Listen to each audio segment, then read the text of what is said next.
Artículo 91. Se impondrá reclusión o prisión de 3 a 10 años si la lesión produjera una enfermedad mental o corporal, cierta o probablemente incurable, la inutilidad permanente para el trabajo, la pérdida de un sentido, de un órgano, de un miembro, del uso de un órgano o miembro, de la palabra o de la capacidad de engendrar o concebir. El artículo contiene los supuestos de resultado lesivo que traen aparejada la punción más grave para que aquellos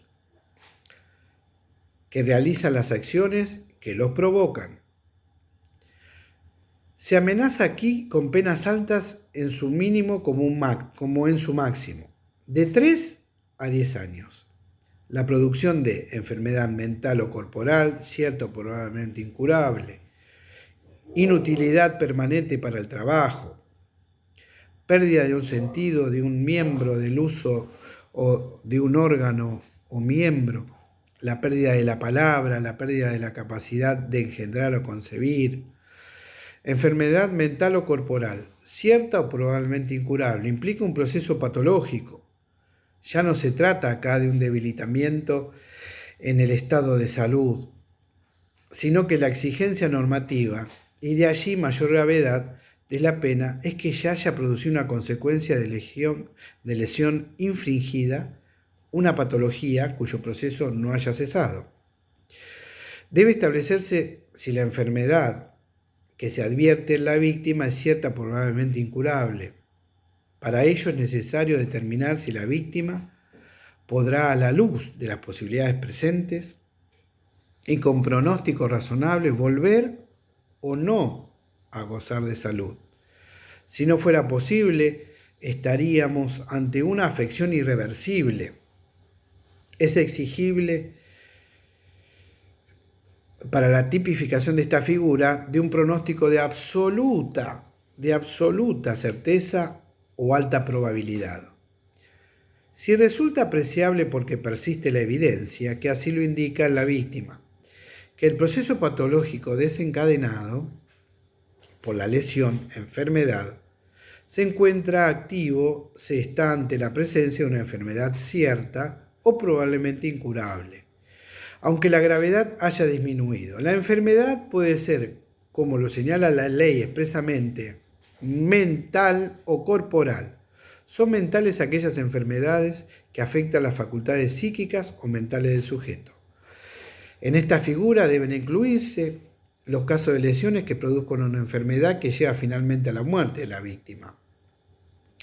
En estos casos, aunque la víctima muera al cabo de cierto tiempo, se tipificarán lesiones gravísimas y no homicidio, salvo que existiera la intención de matar en el sujeto activo al momento de desplegar la acción y contagiar la enfermedad. La inutilidad permanente para el trabajo, para la tipificación de esta lesión gravísima, se requiere a través de un diagnóstico certero de que la víctima no podrá volver a trabajar de por vida. Pérdida de un sentido, un órgano o un miembro, del uso de un órgano o miembro. Son válidos y aplicables los conceptos ya analizados en base a este sentido de órgano y miembro, al estudiarse las lesiones graves. En este artículo se requiere la pérdida del sentido, órgano o miembro, y en el caso de estos dos últimos también tipifica como lesión gravísima. La pérdida del uso del órgano o miembro, de modo tal que en estos casos no se requiere la eliminación anatómica, sino que es suficiente con que la víctima no pueda volver a usar el referido órgano o miembro sin que le haya sido extraído o amputado.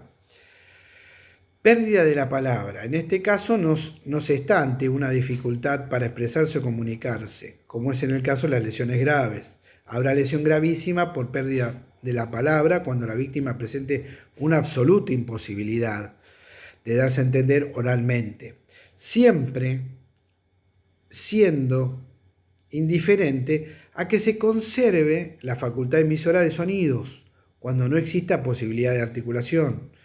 Pérdida de capacidad de engendrar o concebir. Se trata de aquellas lesiones que provocan esterilidad, incapacidad de reproducirse, cualquiera sea el medio que produzca. La capacidad de engendrar debe ser presente en la vida del momento de producirse una lesión, aunque fuera potencial, como en el caso de los niños. Por eso no puede ser sujetos pasivos de este tipo la lesión de los ancianos o personas cuya pérdida de capacidad de engendrar o concebir. Por eso que debemos, por sobre todas las cosas, interpretar y tener bien los basamentos del Código Penal, como nosotros desarrollamos el dolo y la culpa, y tener presentes estos 3 artículos. Por eso que cuando debemos interpretar, como lo vengo refiriendo y lo vengo comentando en todas estas charlas que estoy dando en la parte de las responsabilidades en la parte penal, tenemos que tener presente que siempre debemos legislar y debemos amparar los 3 grandes momentos de la vida: el engendrar, el vivir y el morir.